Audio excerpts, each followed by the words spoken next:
Just on yields, like obviously this was a very fast rate hiking cycle globally, actually, to fight inflation.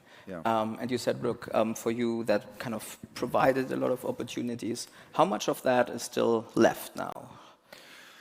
Well, I would say that, we don't spend a lot of time talking about the direction of the markets, but, certainly when you raise rates this quickly around the globe, the transition mechanism of it really impacting the day-to-day economy, I'll use the U.S. as an example. Most mortgages in the U.S. are 30-year mortgages fixed at 3%. So that's not really going to impact the consumer in the first 6, 12, 18 months. Certainly the mechanism to have an impact on tighter financial conditions, we certainly see tighter financial conditions occurring. It hasn't happened as quickly as people would think it would, but I certainly suspect in 24 and 25, the impact of the new price of capital, the cost of capital, is only to get accentuated in a much more challenging market. The markets have been pretty benign, and the cost of capital is shocking people today.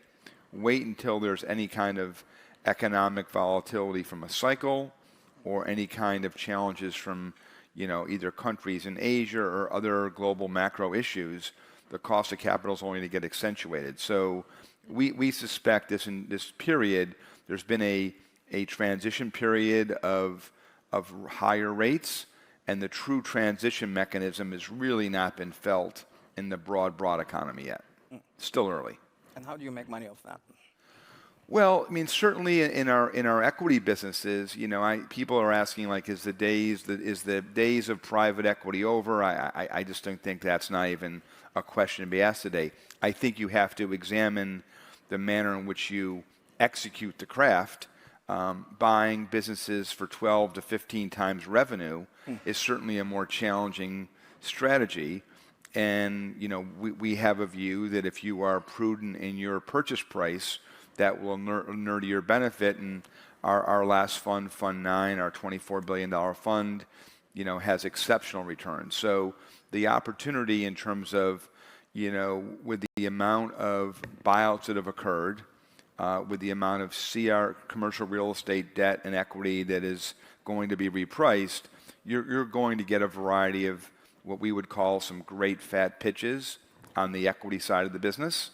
On the yield business, on the credit business, again, with the risk-free rate arguably 3 to 5%, depending on where you are, your ability for the last decade, so much of the value of investments went to the equity, and the debt really subsidized it. That's been completely reversed right now.